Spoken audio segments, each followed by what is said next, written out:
Irmãos, pais, boa noite. Bom vê-los aqui de novo. Tem pouco tempo que eu estava aqui na cantata e novamente hoje, porque certamente que vamos ficar mais um bom tempo aí na frente sem se ver. A gente está se preparando, se ajeitando para ir para o seminário e a gente no mínimo vai ficar um ano aí sem se encontrar, pelo menos. Então é bom que eu esteja de novo aqui, né? Para eu matar a saudade dos irmãos. E aqueles que querem matar a saudade, matam também. Pode ser que todo mundo não queira.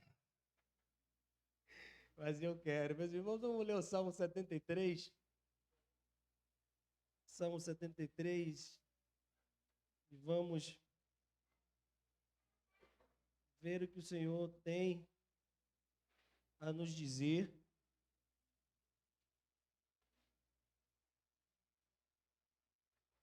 Nesse salmo que tem muito a nos ensinar. Sobre a fidelidade a Deus e a consciência de que Ele é a nossa recompensa. Salmo de Asaf. Com efeito, Deus é bom para com Israel, para com os de coração limpo. Quanto a mim, porém, quase me resvalaram os pés. Pouco faltou para que se desviassem os meus passos, pois eu invejava os arrogantes ao ver a prosperidade dos perversos.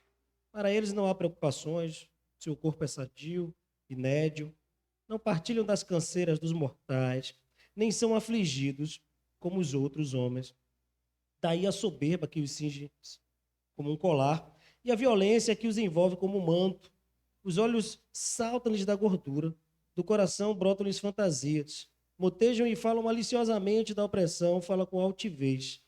Contra os céus desandam a boca, e a sua língua percorre a terra. Por isso, o seu povo se volta para eles e os tem por fonte de que bebe a largos sorvos. E diz: como sabe Deus?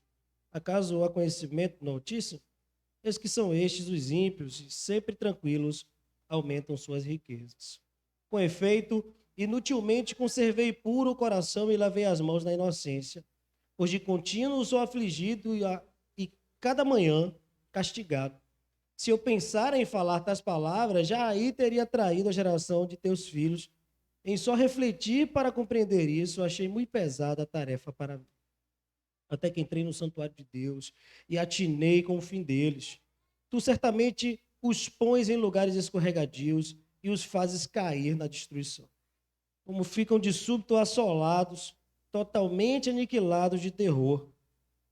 Como ao sonho, quando se acorda, assim, ó Senhor, ao despertares, desprezarás a imagem deles. Quando o coração se me amargou e as entranhas se me comoveram, eu estava embrutecido e ignorante. Era como um irracional a tua presença. Todavia, estou sempre contigo. Tu me seguras pela minha mão direita. Tu me guias com o teu conselho e depois me recebes na glória. Quem mais tenho eu no céu? Não há outro em quem eu me compraza na terra. Ainda que a minha carne e o meu coração desfaleçam, Deus é a fortaleza do meu coração e a minha herança para sempre. Os que se afastam de ti, eis que perecem. Tu destróis todos os que são infiéis para contigo. Quanto a mim, bom é estar junto a Deus. No Senhor Deus põe o meu refúgio para proclamar todos os seus feitos. Bom Deus nos ajude a entender e apreender aquilo que Ele tem para nos ensinar na sua palavra. É um belíssimo salmo que trata de um problema que muitos de nós provavelmente já tenhamos experimentado. A gente olha para o sujeito que é gente ruim e diz assim, rapaz, por que esse bicho não fica doente? Por que que por que as coisas que ele faz dão certo? Por que os empreendimentos que ele se envolve prosperam? Eu faço tudo certo, só dá tudo errado para mim. Será que vale a pena ser bom? Né? Vale a pena tentar fazer as coisas corretamente? Qual a vantagem disso? Tem um filme que eu gosto muito e já assisti ele, 2 ou 3 vezes, e toda vez eu me emociono no final do filme. O nome do filme acho que é o filme da década de 50, A Felicidade Não Se Compra. No filme existe um personagem, o personagem principal, o nome dele é George, e ele é um sujeito que, desde o início do filme, mostra ele abrindo mão de todos os seus desejos, de todos os seus sonhos e aspirações para cumprir as suas obrigações. E obrigações que não eram muito dele. Depois a gente vai ver que era dele sim. Mas não parecia que era para ele cumprir. Mas chegava um problema na mão dele e ele abria mão do sonho da viagem que queria fazer de lua de mel com a esposa para cuidar das dívidas do tio de uma empresa falida que ele teve que tomar conta, por exemplo. E o filme vai mostrando um monte de coisa em que ele vem fazendo tudo certo e sempre triste. O George está sempre triste. O George chega no final e quer cometer, eu estou dando vários spoilers aqui, ele quer cometer suicídio, porque ele não via beleza em todo o bem que vinha realizando. Ele achava que tudo que ele tinha feito de bom não valia a pena, porque o que valia a pena era ser feliz realizando o sonho dele. Ele não tinha entendido que a vida dos sonhos dele já estava acontecendo há muito tempo. E no final a gente vai entendendo, o George cai em si. E por que isso tem a ver com o sermão? No momento Asaf vai dizer aqui: com efeito, inutilmente conservei puro o meu coração. Olha que afirmação tensa, né? Conservei puro o meu coração e lavei as mãos da nascença. Ou seja, esse negócio de fazer tudo certinho é cilada. Não vale a pena fazer tudo certo. Foi inútil todo o meu esforço em fazer o bem, porque, olha para mim, né? Eu estou magro e doente, e aquele sujeito que olha para os céus e arroga pragas a Deus, não crendo que ele existe, debochando muitas vezes dele, está gordo e saudável, tem gordura até aqui. Ele vai dizer, e ele quer mais ainda, e consegue ter mais ainda. E aí no final, assistam esse filme, procurem esse filme. Vocês vão ver lá o que acontece no final. Depois comentem no grupo, deem a sua opinião. Vejam. Olha o que acontece. A gente vê aqui, eu não vou expor o texto, meus irmãos. Não vou expor todo o texto, porque a ideia não é a gente fazer uma exposição versículo a versículo, para poupar também tempo, porque logo cearemos aqui a Santa Ceia do Senhor. Mas eu vou expor aqui, trafegando pelo Salmo, a partir do seguinte título para esse sermão: qual é a recompensa do bem? Aí fica essa pergunta para a gente como título do sermão: qual é a recompensa do bem? E na primeira parte aqui a gente tem a introdução, ele vai dizer: com efeito, Deus é bom para com Israel, para com os de coração limpo, e ele afirma isso. Ele fala como alguém que já passou uma experiência de quase desviar-se. Ele chega à conclusão: Deus é bom, Deus é bom. Quanto a mim, porém, quase me resvalaram os pés. Pouco faltou para que se desviassem os meus passos. E ele diz a causa. Por que foi que isso aconteceu comigo? Por que quase eu caí? Porque eu tive inveja. Eu tive inveja dos arrogantes, porque eu vi a prosperidade deles. E eu me ressenti. E eu fiquei chateado, porque as coisas não foram como eu acho que elas deveriam ser para mim. Porque eu fiz tudo certinho. Eu segui a cartilha de bondade que o Senhor mandou. Guardei a tua lei, mas as coisas não saíram como eu acho que deveriam sair. Eu tive inveja daqueles outros homens.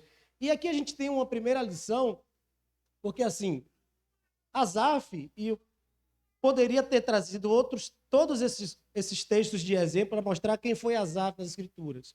Asaf era um levita da tribo de Levi, portanto, encarregado dos afazeres sacerdotais, mas ele não era um levita comum, ele era bem distinto, porque ele, por exemplo, estava junto na liderança do trabalho levítico quando a glória de Deus desceu no templo de Salomão.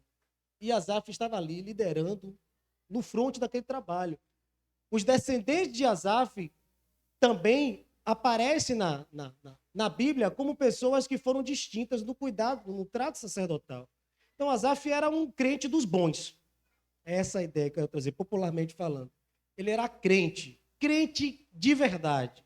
E tinha vivido experiências íntimas com Deus, profundas com Deus. O crente também pode quase se desviar. Essa é a primeira coisa. Porque um crente de verdade está falando aqui, rapaz, por pouco eu não joguei tudo para o alto na minha caminhada. Por pouco eu não me desvio. E fica a primeira coisa para nós. Olha aí, nós que estamos procurando fazer as coisas certas, guardar a lei de Deus, cumprir os seus mandamentos. Cuidado, porque até a gente pode também se desviar. Até a gente pode também escorregar. Por mais experiências íntimas que tenhamos vivido com Deus, Satanás sempre está à espreita.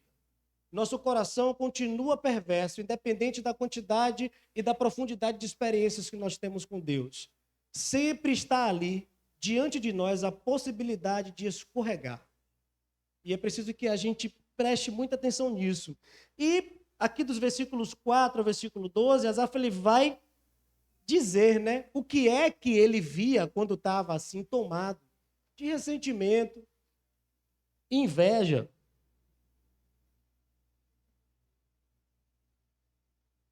E ele vai descrever. Eles não têm preocupações, o corpo deles é sadio, viçoso, né? Nédio, saudável. Eles não partilham das canseiras dos mortais. Ele é até um pouco assim, né? Exagerado, na minha opinião. Ele vai dizer que os ímpios são quase semideuses. Ele está chateado. Vai dizer, eles não partilham das canseiras dos mortais. Ele não é gente como a gente. Né? Eles parecem um ser humano de outra categoria. Porque ele estava se vendo muito prejudicado. Ele perdeu toda a noção e a consciência da grandeza do bem que estava fazendo e de como aquilo estava sendo bom para ele, e por um tempo ele olhou para a terra e achou que tudo se resolvia ali. Quando nós nos afastamos de Deus, nós perdemos essa noção de eternidade. E quando a gente perde a noção de eternidade, qualquer coisa pequena se torna enorme para a gente. Porque o que a gente quer é preencher um espaço muito grande no nosso coração, que só pode vir com a eternidade. Ele vai descrever a soberba, cinge como colar, os olhos sáturos da gordura, do coração brotam-lhes fantasias. Por isso, seu povo se volta para eles e os tem por fonte que bebe lagos solvos e diz, como sabe Deus? Mas aqui no 12 ele vai dizer, eis que são estes os ímpios e sempre tranquilos aumentam suas riquezas. Ele vai dizer, realmente, né? Eu acho que eu perdi tempo fazendo as coisas que eu achava que eram certas. O Asaf vai dizer, eles estão sempre tranquilos. E aí a gente entende, é como tem os memes aí que dizem, o crente não tem um dia de paz, né? É difícil a vida do crente. No sentido de nós entendermos que a vida na terra, essa peregrinação, ela não deve ser vista em momento nenhum, meus irmãos, como o todo. Os problemas aqui de Asaf, que ele vai dizer, ele teve inveja, tive inveja. Alguma coisa em mim deu espaço para que essa mazela aparecesse e tomasse lugar. Por quê? Não sei. Alguma dificuldade que estava enfrentando na vida. Alguma decepção que passou. Alguma frustração, alguma má notícia que chegou e a gente não esperava. A gente, desde pequeno, nosso pai vai dizer para a gente, passe de ano, meu filho, talvez tenha dito para alguns aqui, meu pai me disse, e ele me enganou. Passe de ano que no final do ano eu te dou uma bicicleta se você passar direto. Ele não me deu até hoje a bicicleta. E eu passei, ele me enganou, né? Mas foi por uma boa causa. E aí o que acontece? A gente cresce, não, faça isso, faz sua cama, vai escovar os dentes que depois você tem lá, eu vou te dar o que você quer. A gente sempre trabalha nessa ideia de compensação, né? Essa coisa compensatória. Para quê? E isso, existe um efeito colateral aí. Parece que a gente começa a ver que o bem só vale a pena quando tem recompensa. Quando existe um ganho palpável. Se eu não ganhar bicicleta, eu entendi porque meu pai queria que eu passasse de ano, era minha obrigação passar de ano. Eu não fazia nada. Eu só estudava. Não tinha que me prometer bicicleta para passar de ano. Você passe, viu? Passe porque é seu dever passar. O bem é um dever do homem. Essa é a realidade. Nós vamos entender na confissão, no catecismo maior, do Westminster, que a finalidade última do homem é glorificar a Deus e gozá-lo para sempre. Então, assim, vamos percebendo que essa mentalidade compensatória, pode ser precedente para muita frustração. Quando nós achamos que o bem deve trazer uma recompensa muitas vezes imediata, quando a gente ouve, dê suor e sangue, basta que você se esforce e você vai conseguir realizar, e a gente chega lá e não realiza, por alguma questão não realiza. E a gente fica, poxa, mas eu dei sangue e suor e não realizei, e aí eu me frustro.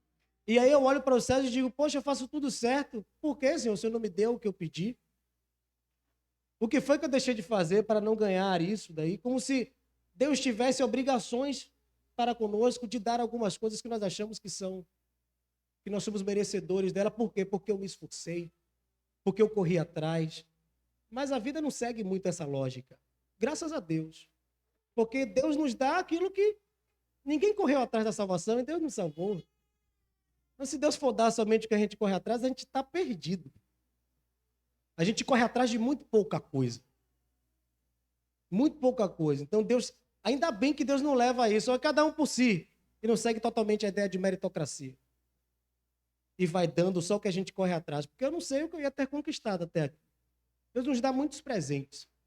Essa é a verdade. E muitas vezes nós ficamos descontentes, frustrados e, a partir disso, abre um espaço de mal em nosso coração. Né? O mal que está ali, na verdade, já ele cresce, ele acha outros espaços e vai nos ressentindo e criando esse tipo de sentimento que vai fazer com que a gente agora veja a realidade a partir de outra ótica. Essa ótica que Asaf vai descrever o homem mau, o ímpio. Ele vai ver que o ímpio tem mais vantagem, ou seja, ele vai chegar à conclusão, é uma conclusão ignorante, ele vai declarar isso depois. Ele vai dizer, olha, é melhor não levar a vida muito a sério e não fazer as coisas direito. É inútil fazer as coisas direito, porque, olha lá, o ímpio. O ímpio, ele é sempre tranquilo e vai prosperando cada vez mais.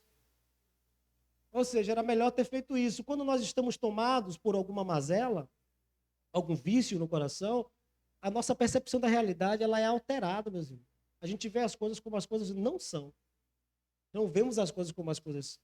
A gente fica um pouco pirado. Né? É traço de loucura mesmo. O que o mal e o pecado fazem em nosso coração. A gente não vê as coisas como deveriam ser. E ele vai continuar. Com efeito, inutilmente, olha, conservei puro o coração e lavei as mãos na inocência. E disse, eu sou afligido de contínuo e a cada manhã eu sou castigado. Se eu pensar em falar tais palavras, já teria traído a geração de teus filhos. Em só refletir para compreender isso, achei muito pesada a tarefa para mim. Essa aqui é outra parte do texto, do Salmo. Digamos que é a terceira parte. Aqui na primeira ele faz uma introdução, declarando a bondade de Deus e demonstrando o que aconteceu com ele. Na segunda parte ele explica por que ele se comportou assim. Nessa terceira parte ele já fala dele, né? Falou dos ímpios primeiro e diz, quanto a mim, olha, foi inútil toda a minha tentativa de fazer as coisas corretamente. E isso é uma outra afirmação muito distorcida, muito equivocada, quando nós achamos que fazer as coisas boas não valem a pena. Justamente por isso, porque nós estamos esperando alguma recompensa imediatamente após terminarmos de fazer aquilo que nós entendemos por bem. E deixamos de ver que fomos feitos para o bem e é isso que devemos fazer. Em vão lavei as mãos na inocência, ou seja, ele é um sujeito que fez muito as coisas certas. Por isso também passou Jó, e Jó se perguntou muito tempo. Isso é um problema não somente da mentalidade humana, mas também de uma mentalidade judaica, israelita, que achava mesmo que quando acontecia alguma coisa errada era porque era maldição de Deus. Errada não, quando acontecia alguma coisa desagradável, era maldição de Deus. Se acontecer alguma coisa desagradável, como nós ouvimos muito nos evangelhos pregados por aí, se você não recebeu é porque você não teve fé. É porque você não pediu direito. Se este mal te acometeu, certamente que você fez coisa errada. Foi a crise de Jó. Abacuque também teve as suas crises a esse respeito, quando viu o mal acontecendo e olhou para o céu e disse, Deus, você não está vendo isso? E depois Deus prometeu que ia puni-lo, enviando os babilônios para levarem eles cativos. Ele disse, não, você vai fazer isso com a gente é povo seu. Como é que a gente vai passar essa situação? Nós vamos dizer isso, né?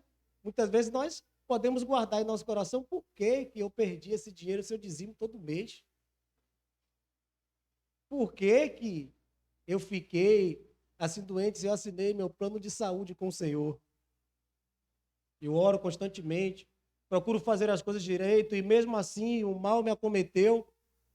E a gente vai ficar nessa crise e essa crise pode dar lugar a muita coisa ruim se nós não mirarmos na eternidade. Ela é a resposta. A resposta está lá. Porque por mais que estes males nos acometam, isso é só um pedaço da nossa história. Não é o todo. E a gente olha como se fosse. E ele vai dizer, se eu pensar em falar tais palavras, já aí teria traído a geração de teus filhos, detalhando, olha, eu só sofro. Só de eu refletir sobre algumas coisas aqui, eu já fiquei sofrendo, achei uma tarefa muito pesada em só refletir para compreender isso. Eu achei muito pesada a tarefa para mim. Ele vê o ímpio muito feliz e ele muito triste. E muito triste porque está fazendo a coisa certa. E este é um grande problema. Mas no 17 a gente tem uma virada aqui. E ele vai dizer o que é que vai marcar a mudança ali na mentalidade dele. Até que entrei no santuário de Deus e atinei com o fim deles. Ele foi iluminado. Ele viu agora a história toda. Ele viu a história toda, ele atinei, né? Tomei tino. Isso apareceu para mim como uma descoberta e eu caí novamente em mim mesmo. E eu acordei para a realidade. Eu vi o que é o final do ímpio no santuário de Deus. Certamente, num dia veio aqui, ouvi um sermão, falou, rapaz, eu tenho paz agora. Depois que eu ouvi essa palavra. Eu tenho paz e eu estava com meu coração perturbado, mas cantaram a música lá e o Senhor me mostrou na hora alguns versos ali e tudo mudou na minha cabeça. Deus, numa oração, numa leitura bíblica, Deus mostrou no santuário de Deus. Por isso que é importante estar em contato com o Senhor, com a oração, com as Escrituras. Quanto mais nos afastamos dela, mais caímos em nosso próprio coração. O Asaf, até o versículo 16, era o Asaf que estava caído em seu próprio coração, em treva, perturbado, pessimista, desesperançoso e com as ideias todas distorcidas. Quando ele se volta para Deus, as coisas começam a ganhar luz. E ele começa a ver as coisas como as coisas são verdadeiramente. E ele vê, eu vi o fim dos ímpios. E ele vai discorrer agora aqui sobre isso. Ele não vai mais falar dos ímpios como pessoas que valia mais a pena ser como elas, né? Certamente tu pões em lugares escorregadios e os fazes cair à destruição, como ficam de súbito assolados, totalmente aniquilados de terror. Como ao sonho, quando se acorda, assim o Senhor, ao despertares, desprezarás a imagem deles. Essa parte interessante. Quando o coração se me amargou e as entranhas se me comoveram, eu estava embrutecido e ignorante. Era como um irracional a tua presença. Eu não estava raciocinando direito, Deus. Por isso foi que eu cheguei àquelas conclusões. Por isso que eu cheguei à conclusão de que não valia a pena fazer as coisas certas. Porque foi ignorância de minha parte. Eu estava embrutecido. Por quê? Porque a tristeza, o ressentimento, a inveja estava me empurrando para esses pensamentos. Ele vai dizer, eu estava amargo de coração e as entranhas, profundamente no meu íntimo, eu estava comovido, rancoroso. Faltou humildade, sobrou altivez e orgulho. E quando sobra altivez e orgulho e falta humildade, a gente olha para Deus e diz, Deus, eu não mereço passar pelo que eu estou passando. Quem merece são eles. Eles nem leem a Bíblia.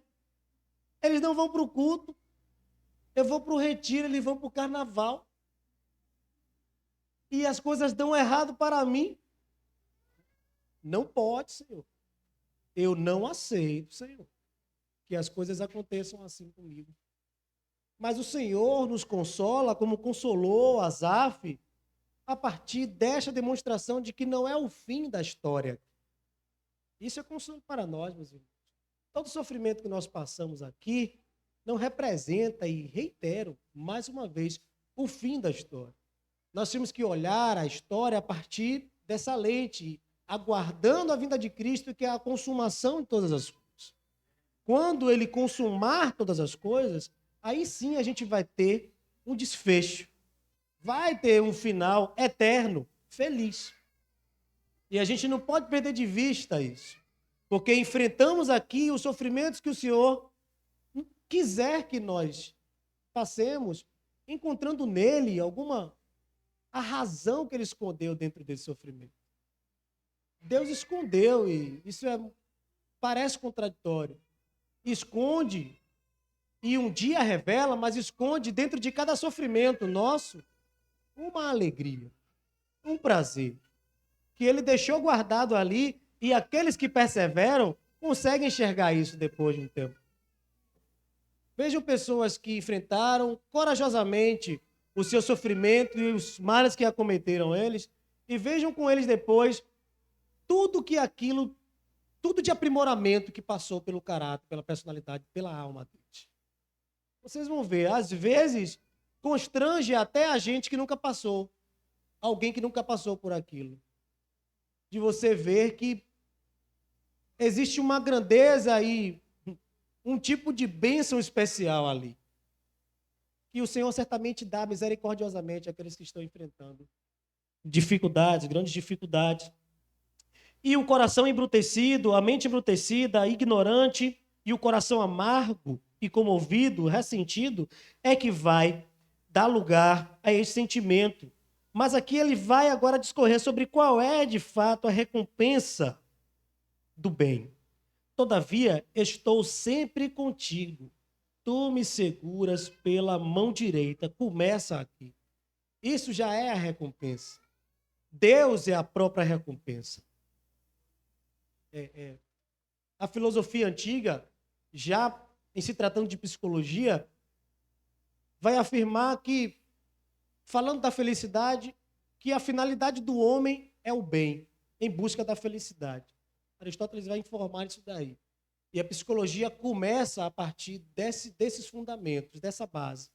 O que é que o homem quer? Não procura prestígio, prazeres, dinheiro, poder. O que é que ele quer de verdade? É o prestígio em si mesmo? É o poder? É o prazer? Não, o que ele quer é felicidade. Ele quer ser feliz. Todo mundo quer ser feliz. Isso Aristóteles vai informar. Ele vai dizer, olha, a felicidade se encontra fazendo aquilo que você foi feito para fazer. Vai dizer que tudo no mundo foi criado para uma finalidade e, ao realizar essas finalidades, você vai encontrar a felicidade. Ele vai dizer, e isso é bom. Isso não chega aos pés do que a Bíblia diz qual é a finalidade do homem. Mas isso é bom, sobretudo se comparando com o que a psicologia e a filosofia é hoje. Que diz, na verdade, para você fazer o que você tem vontade, não para você fazer o que você tem que fazer. O que você tem que fazer é o que você foi feito com o ser humano, foi criado para fazer. E a partir disso, da experiência na busca das virtudes, realizando no cotidiano, todos os dias, um tanto de virtude, o ser humano iria encontrar um estado de bem-estar, de pareamento com a realidade, como se, olha, eu estou no lugar certo, fazendo a coisa certa. Ele vai dizer.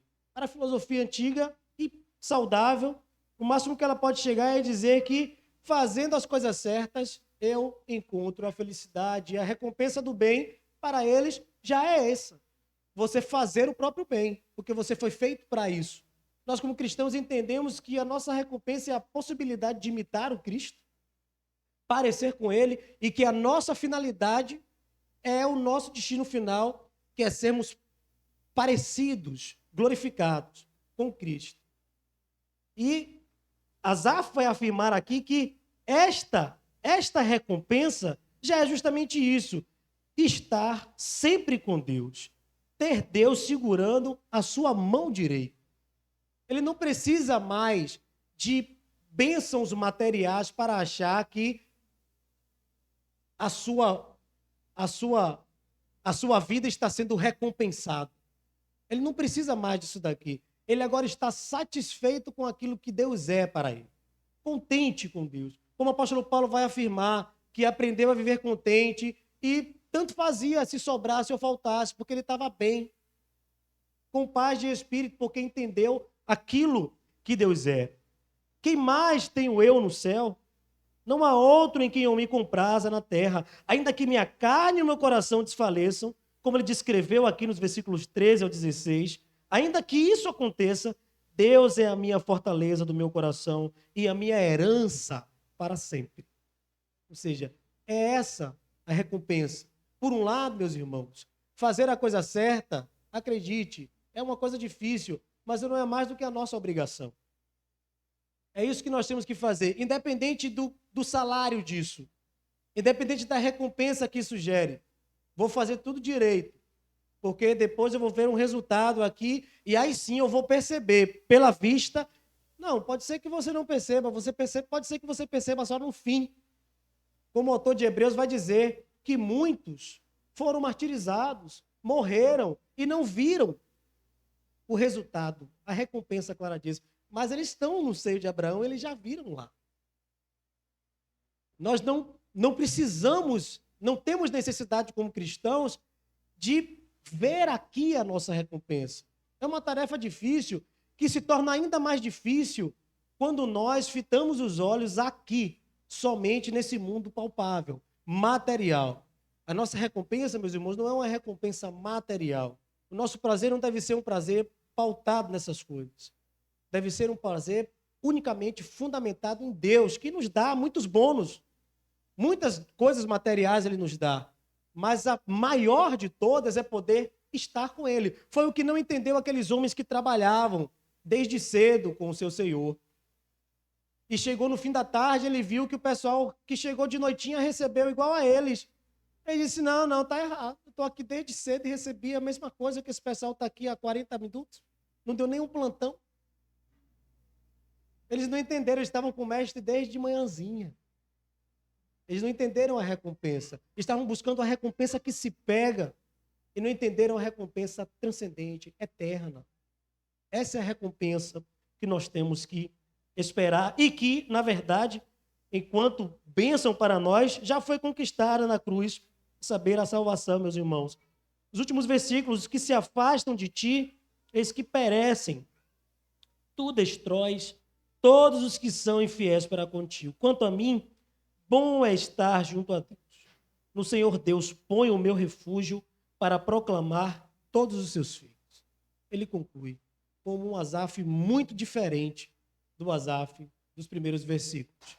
Consciente de quem Deus é. Assim como Abacuque começa em crise sem entender o que está acontecendo com ele no início do livro e depois ele termina dizendo, né? Ainda que o mundo esteja um caos, que tudo seja uma catástrofe, o Senhor me faz andar altaneiramente. Altaneiramente significa muitíssimo elevado. Mesmo que tudo me falte, mesmo que eu não tenha o que comer, o que vestir, o que beber, mesmo que nós sejamos escravos, eu tenho o Senhor, e o Senhor cobre todos os espaços que antes eram faltantes para mim. É esta a recompensa nossa. O Senhor, meus irmãos, é a nossa herança. Amém?